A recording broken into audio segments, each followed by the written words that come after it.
Guinée-Conakry, ma terre-mère. Salut à tous, salut à toutes, chers compatriotes. Votre serviteur que vous connaissez bien, Ahmed Diamso, vous revient, autrement Ahmed Kemaya, comme vous voulez. Et c'est juste vous présenter des choses. Je sais que vous serez choqués. Je sais que ça va vous déranger en tant que Guinéen. Mais le mieux, c'est d'étaler les mauvaises choses pour voir si ceux qui dirigent ce pays peuvent au moins prendre le minimum de conscience et vraiment servir honnêtement, loyalement le peuple de Guinée. Et je vais juste vous présenter l'état actuel de la capitale Conakry, l'état des routes et surtout vraiment les ordures, l'insalubrité. C'est honteux, c'est touchant, c'est choquant. C'est honteux, c'est touchant, c'est choquant. En tant que Guinéen conscient, j'ai honte d'avoir ceux qui nous dirigent aujourd'hui à la tête du pays. Parce que ce que je vois, depuis l'indépendance jusqu'à nos jours, même dans nos archives, on n'a jamais vu Conakry sale de cette manière. On n'a jamais vu nos routes dégradées de cette manière, au vu et au su de ceux dont on appelle aujourd'hui dirigeants.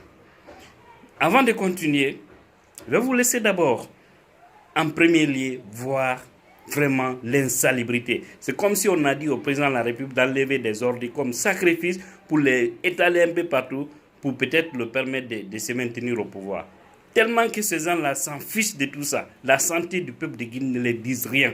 Avant de parler des routes ou de vous présenter les voiries urbaines de Conakry, allons-y et regardez bien vraiment les ordures de la capitale. C'est vraiment quelque chose d'écœurant. On y va, regardez. Ne soyez pas surpris, ici c'est au camp Carrefour, les ordures qui créent de l'embouteillage. C'est ça aussi, la Guinée d'Alpha Condé. Regardez les ordures, en plein capital. Quelle honte. Regardez, plein sang. Les ordures sur le trottoir. C'est grave, hein? C'est comme c'est étonné, c'est la Guinée d'Alpha Condé, hein? Ça, c'est encore c'est un question qu'on y a. Mais regardez le trottoir, tellement qu'il n'y a pas où déverser les ordures. Maintenant, les citoyens le font sur le trottoir. C'est vraiment une honte. Un pouvoir de bruit, rien. On l'a vu tout, pour ma baffe tout. Elle te pointe là, nyama ma flé, nyama tunda ma flé, trottoir quand. Non. Les gens fait ce dernier mandat pacifique. Il n'a aucun intérêt aujourd'hui d'interdire les manifestations. Autant qu'on on avait interdit de manifestation, c'est pas. Les opposants la dénoncent quelque chose. Violation des accords politiques. Malheureusement en Guinée, on a piétiné nos lois. Maintenant on vient jusqu'à des responsables entiers, on n'arrive pas à respecter. Et si ceci la sorte pour dire manifestation, malheureusement on enregistre des cas de mort. Combien de Guinéens ont perdu leur vie dans ça? Je pense qu'il faut arrêter. Et puis quand on dit que l'opposition doit changer de stratégie, c'est vrai. L'opposition doit... Est-ce qu'il a été inhumé? Parce que d'habitude, si on tue, merci c'est constitutionnel. Sidi, prenez le micro, abat la rencontre sur Lou Alpha, tant qu'il n'arrête pas ceux qui ont tué les 97 jeunes de l'Axe et l'enquête sur la tentative d'assassinat de ces loups, plus que jamais, plus de rencontres entre ces loups. Bonjour Sidi. Bien, j'espère que vous avez vu cela. Et je pense que tout Guinéen où qui se trouve à travers le monde, cela peut le choquer.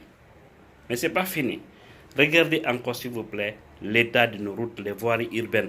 Vous ne trouverez pas du tout des situations pareilles là dans aucun pays actuel de l'Afrique. Pays civilisé, je vais bien dire. Et pays non en guerre. Suivez s'il vous plaît.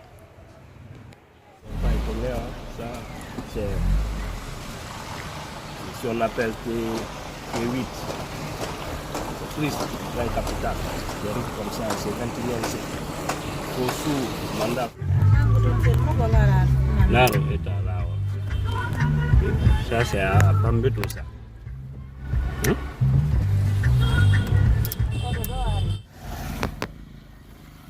on reconnaît la personne par le respect de sa parole donnée. Regardez, chers Guinéens, chers compatriotes, la route qu'on appelle la route CAS, où Alpha avait promis depuis 2009-2010, lors des campagnes, qu'il allait bitumer. Nous sommes en 2018. Et jusque-là, vous voyez, j'ai l'impression que je suis entre l'Abetougué, chez moi là-bas, des coins oubliés. Regardez, en plein capital encore. C'est triste, hein? Regardez bien. Pas de bitume, pas du tout. En plein capital, on parle même de la RTC. C'est triste. Un véhicule qui n'arrive pas à monter la colline tellement que l'état de la route est mauvaise. Regardez, il fait marche arrière. Regardez. Hein? Regardez l'état de la route en plein capital. Derrière la RTC à Bambeto. Où va ce pays-là? Poro. Bien. Eh bien, j'espère que vous avez bien vu comment se présente actuellement Conakry. Je pense bien que nous ne méritons pas tout ça.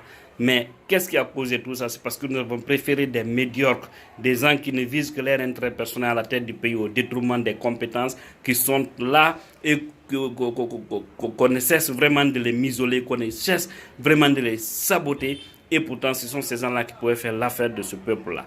Mais la Guinée, vraiment, ne mérite pas ce que nous avons vu tout de suite. Parce que, allez-y aujourd'hui à Dakar, allez-y à Bamako, allez-y à Abidjan, les pays limitrophes, je ne parle même pas de l'Europe ou de l'Amérique, mais regardez au moins le minimum de sérieux dans les pays de ces gens-là. Mais pourquoi nous, Guinéens, on ne peut pas imiter? Pourquoi ces dirigeants ne peuvent pas faire au moins le minimum pour sauver ce peuple-là? Le peuple de Guinée doit se réveiller et savoir qu'on doit se débarrasser de l'ethnocentrisme pour mettre à la tête de ces pays des hommes capables, pour mettre à la tête de ces pays des hommes intègres. C'est tout ce qui pourra nous sauver. Faute de quoi, nous allons continuer dans ça, dans ce tourbillon, et cela n'arrangera personne. Je vous remercie.